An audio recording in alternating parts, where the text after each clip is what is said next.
Good morning friends and students. আজ তোমাদের কাজী নজরুল ইসলামের একটা পোর্ট্রেট সফট প্যাস্টেল দিয়ে তোমাদের করে দেখাবো। এটা A3 আইভরি শিটের ওপরে করব, কারণ সামনে আমাদের 26শে মে কাজী নজরুল ইসলামের জন্মদিন। সেই জন্য আমি এই পোর্ট্রেটটা করছি। তোমরা এটা ফলো করো কিভাবে করছি। আউটলাইনটা পুরো দেখো কিভাবে বানিয়েছি। খুব সুন্দর গোল সার্কেল করে লুম্বিনী মেথডে করেছি। তোমরা এটা করার চেষ্টা করো, খুব সহজভাবে এটা করতে পারবে। ঠিক আছে? আর তার আগে তোমাদের বলে রাখি, তোমরা যারা চ্যানেলে নতুন স্টুডেন্ট আছো, চ্যানেলটা লাইক, কমেন্ট এবং সাবস্ক্রাইব করে দেবে।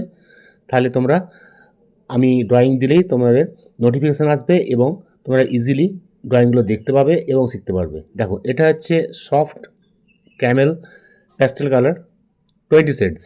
হ্যাঁ, এটা দিয়ে আমি করব। ফার্স্ট আমি হালকা করে স্কেচটা দেখো করছি কীভাবে। অ্যাট ফার্স্ট এটা A3 আইভরি শিট, পুরোটা দেখো আমি সার্কেল করে নিচ্ছি। যেখানে আমি ফেসটা হবে একটা ডিম আকৃত করে নিলাম। উপরে চোখের জন্য একটা লাইন দিলাম, দুটো লাইন, আর নাকের জন্য একটা লাইন দিলাম। এই সাইডে চোখের আইবলের জন্য দুটো লাইন দিয়ে দিলাম। ঠিক আছে? আর এখান থেকে আমাদের ওর মাথার ক্যাপটা হবে। আর এই জায়গায় দেখো আমি আঁকার পরে ডিপ করে ওই লাইনের উপর করছি। দেখো মাথাটা হলো। আচ্ছা, চোখটা ঠিক এই লাইনের উপর করবে। এখানে একটা চোখ হবে, চোখের চশমাটা আগে করে নিচ্ছি। চশমা, এখানে একটা চশমা, মুখটা উঠে আছে, ওই জন্য কপালটা আমাদের ছোটো, থতনিটা বেশি হবে। ঠিক আছে?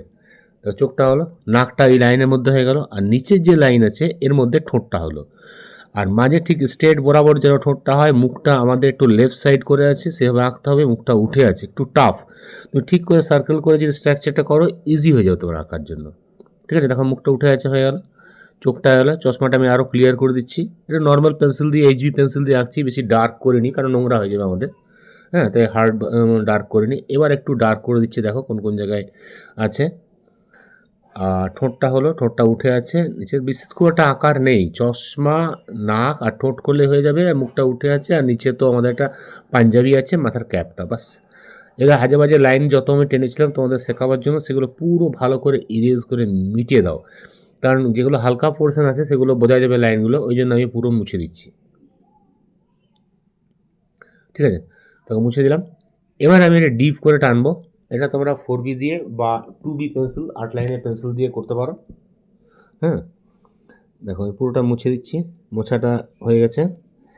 এবারে আমি এটা ডার্ক করে একটু এঁকে দিচ্ছি। দেখো, চোখগুলো হলো, চশমা,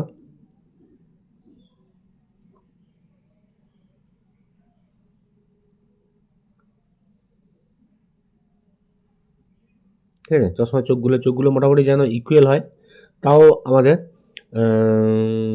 লেফট সাইডের চোখটা একটু তোমার বড় আছে, রাইট সাইডটা একটু ছোট আছে, কারণ এইভাবে ঘুরে তাকাচ্ছে তো, ওই জন্য। আইবলটা আমাদের লেফট সাইড বেসিসে আছে। আর ক্যাপটা উপরটা দেখা যাচ্ছে না, উঠিয়ে দিলাম পুরো, কারণ পেপারটার জায়গা নেই। হ্যাঁ, একটু বড় করে ফেসটা করছি তো, ওই জন্য। চুলটা সাইডে ঝুলছে। ঠোঁটটা দেখো, ঠোঁটটা এরকম জায়গায় করে দিলে ঠোঁটটা বন্ধই আছে। আর থুতনির নিচের এই পোর্শনটা একটু দেখা যাচ্ছে বেশি, থুতনির নিচটা করলে। আর সাইডে পাঞ্জাবির একটু কলার দেখা যাচ্ছে, পাঞ্জাবির দেখা যাচ্ছে, বাস। ড্রয়িংটা কিছুই না, এর মধ্যে হয়ে গেল। দেখো, এবারে তোমাদের আমি কালারটা দেখাবো। কালার দেখো, কালার ফার্স্ট আমি কীভাবে কালার করছি। ফার্স্ট আমি উপরে ক্যাপটা দিচ্ছি। ক্যাপটা হালকা মার্ড কালার দিয়ে একটু হোয়াইট দিয়ে দেবো, দিয়ে ভালো করে টিস্যু পেপার দিয়ে ঘষে এটাকে ব্ল্যান্ড করে মিশিয়ে দেবো। ঠিক আছে? হ্যাঁ, দিয়ে ভালো করে আমি এটাকে ঘষে মিশিয়ে দিলাম। নিচের এখানে একটু ডার্ক ব্রাউন দিচ্ছি, ডার্ক ব্রাউনের সঙ্গে লাইট ব্রাউন মিক্স হচ্ছে, তারপরে মার্ড কালার দিচ্ছি। হ্যাঁ, এটাকেও নিচে এই সাইডটা পুরো অন্ধকার আছে, তাই একটু ডার্ক ব্রাউন, মার্ড কালার এবং একটু রেডিশ আনার জন্য লাইট ব্রাউন ইউজ করছি। আর আমি চোখগুলো একটু কালার পেন্সিল দিয়ে করে দিচ্ছি। ছোটো ছোটো জিনিস তো, মোটা রং দিয়ে করা যাবে না, তাই একটু কালার পেন্সিল দিয়ে চোখটা করছি। চোখের আইবলগুলো দেখো, যেখানে হোয়াইট আছে হোয়াইট ছেড়ে রাখবে, বাদ বাকি ব্রাউন দিয়ে করতে হবে এবং মাটি কালার দিয়ে করতে হবে। হ্যাঁ, এটা পুরো ড্রয়িংটায় বেস ব্রাউন আর মাড কালার দিয়ে পুরো ড্রয়িং, কারণ ওল্ড ড্রয়িং, পুরোনো ড্রয়িং খুব একটা কালারফুল নেই, তাই আমাদের এটা কম কালার দিয়ে করতে হয়েছে। ঠিক আছে? আর প্রত্যেকটা জায়গায় করার সঙ্গে সঙ্গে এয়ারবাড দিয়ে ভালো করে মিশিয়ে দেবে, কিংবা নতুন যদি ব্লেন্ডার থাকে ব্লেন্ডার দিয়ে মিশিয়ে দেবে, তাহলে জিনিসটা একদম ক্লিয়ারিটি হয়ে যাবে। হ্যাঁ, আর জিরো ইরেজার দিয়ে হোয়াইট পোর্শনগুলো ভালো ঠিক ঠিক জায়গায় মেটাবে। মেটালে এই জিনিসটা রিয়েলিস্টিক এবং সুন্দর ড্রয়িং তৈরি হবে। চোখের হাইলাইটসগুলো ছেড়ে রাখবে, তাহলে চোখটা আমাদের সুন্দর লাগবে দেখতে। হ্যাঁ, যে জায়গাগুলো ব্ল্যাক আছে সেই জায়গায় শুধু ব্ল্যাক দিচ্ছি, বাদবাকিটা হোয়াইট ছেড়ে রাখছি। দেখো যে ব্ল্যাক দিচ্ছি, ব্ল্যাকটা আমি সফট চারকোল পেন্সিল দিয়ে করছি, তাহলে ম্যাক্সিমাম ডার্ক হবে এবং ফিনিশিংটা ভালো করা যাবে। হ্যাঁ, আর বাদবাকি পোর্শনগুলো আমি তো সফট প্যাস্টেল কালার দিয়ে করছি। আর যেগুলো ব্ল্যান্ডার দিয়ে ঘষা যাবে সেগুলো ব্ল্যান্ডার দিয়ে ভালো করে ঘষে ব্ল্যান্ড করে মিশিয়ে দাও আইভোরো টাইভোরোগুলো, তাহলে জিনিসটা সুন্দর রিয়েলিস্টিক হবে। নাকের নিচটাও দেখো মাড কালার দিচ্ছি, মাডের সঙ্গে একটু ব্রাউন দেবো, ব্রাউনের সঙ্গে একটু ডার্ক ব্রাউন দেবো, তারপর এটাকে আবার এয়ারবাড দিয়ে ভালো করে মিশিয়ে দেবো। আবার যেগুলো বেশি ডার্ক হচ্ছে সেগুলো আবার ডার্ক কালার দিয়ে করতে হবে। ঠিক আছে, নাকের যে জায়গাগুলো হোয়াইট আছে হাইলাইটস পোর্শন সেগুলো ছেড়ে রাখবে হোয়াইট, আর যেগুলো অন্ধকার আছে সেগুলো তো অন্ধকার করতেই হবে। গাড়িটার মধ্যে ড্রপ আছে, একটু ড্রপের ইফেক্টটা তোমার ঠিক ঠিক জায়গায় হোয়াইট ছেড়ে রাখবে বা ড্রপ করে করার চেষ্টা করবে, বা পরে জিরো ইরেজার দিয়ে মিটিয়ে করতে হবে। ঠোঁটটাও দেখো ফার্স্টে আমি ব্রাউন দিলাম, তারপরে মার্ট দিলাম। যে জায়গাগুলো ম্যাক্সিমাম ডিপ আছে সেগুলো ডিপ ব্রাউন ইউজ করবে বা ব্ল্যাকও ইউজ করতে পারো। ঠিক পিকচারটা শ্যাডো দিয়ে দিয়ে মোটামুটি তৈরি হয়ে যাচ্ছে, খুব একটা ইয়ে নেই, মানে এক সাইডটা লাইট আছে এক সাইডটা অন্ধকার আছে, তাই আমাদের করার সুবিধা বা ইজিভাবে ড্রয়িংটা তৈরি হয়ে যাবে।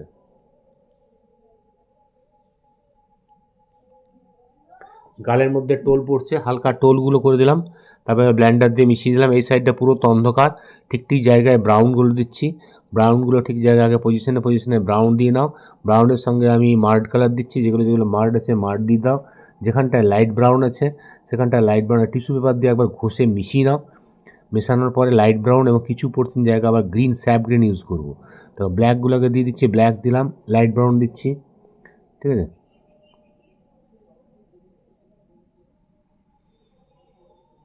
এবার একটু কোনো জায়গায় স্যাপ গ্রিন দিলাম, স্যাপ গ্রিন দেবে আঙুলে করে ঘষে বা টিস্যু পেপার করে ঘষে দেবে। টিস্যু পেপারে অনেক সময় রঙটা একটু কমে যায়, তাই আঙুলে করে ঘষলেই ভালো, তাহলে মিক্সটা একটু ভালো হবে এবং প্রেসার দিতে পারবে।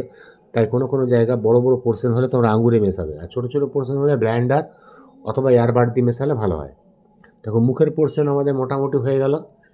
ঠিক আছে, ছবির 80% প্রায় কমপ্লিট। বাইরের ব্যাকগ্রাউন্ডগুলো আছে, ব্যাকগ্রাউন্ডে সেরকম কোনো কালার নেই, কারণ আমাদের টুপিটা তো হোয়াইট, মাটি কালার একটু দিয়ে দিয়েছি, ড্রেসটাও সাদা পাঞ্জাবি, তাই ওটাও হোয়াইট থাকবে। চুলগুলোর মধ্যে প্রথমে মার্ট দিলাম, তারপরে ব্রাউন দিলাম, তারপরে ডার্ক ব্রাউন দিচ্ছি, এবং যেগুলো ম্যাক্সিমাম ডার্ক ওটা ব্ল্যাক পেন্সিল দিয়ে করে দেবো, তাহলে চুলটা আমাদের রিয়েলিস্টিক হয়ে যাবে। দেখো হোয়াইট পোর্শনগুলো আমি জিরো ইরেজার দিয়ে মুছে দিচ্ছি, তাহলে জিনিসটা একটু সুন্দর লাগবে বা ফটোগ্রাফি মনে হবে। আর মুখের যে স্টোনগুলো মানে স্কিনটা আছে, স্কিনগুলো ইরেজার দিয়ে মুছে মুছে ড্রপ করার চেষ্টা করবে, এবং হাইলাইটসগুলো যেন বোঝা যায় এবং কালার দিয়ে যেন মুখের স্কিন টেক্সচারটা যেন ঠিক হয়, সেই জিনিসটা তোমরা করার চেষ্টা করবে। ঠিক আছে, কোনো জায়গায় যদি তোমাদের কোনো অসুবিধা হয় কমেন্ট বক্সে লিখবে, আমি তার উত্তর দেবো। ঠিক আছে, আর তোমাদের আবার বলে রাখি, তোমরা যারা এই চ্যানেলে নতুন স্টুডেন্ট বা প্রথম দেখছো তারা চ্যানেলটা অবশ্যই এটা সাবস্ক্রাইব করে দেবে। আর প্রত্যেককে বলছি, তোমরা কেমন লাগলো তোমরা কমেন্ট বক্সে তার উত্তর লিখে পাঠাবে। ঠিক আছে, আজ তাহলে ক্লাসটা এখানেই রাখি। বাই বাই, তোমরা সবাই ভালো থেকো, পরের ক্লাসে আবার তোমাদের সঙ্গে দেখা হবে। ঠিক আছে, আজকে রাখছি, হ্যাভ এ গুড ডে।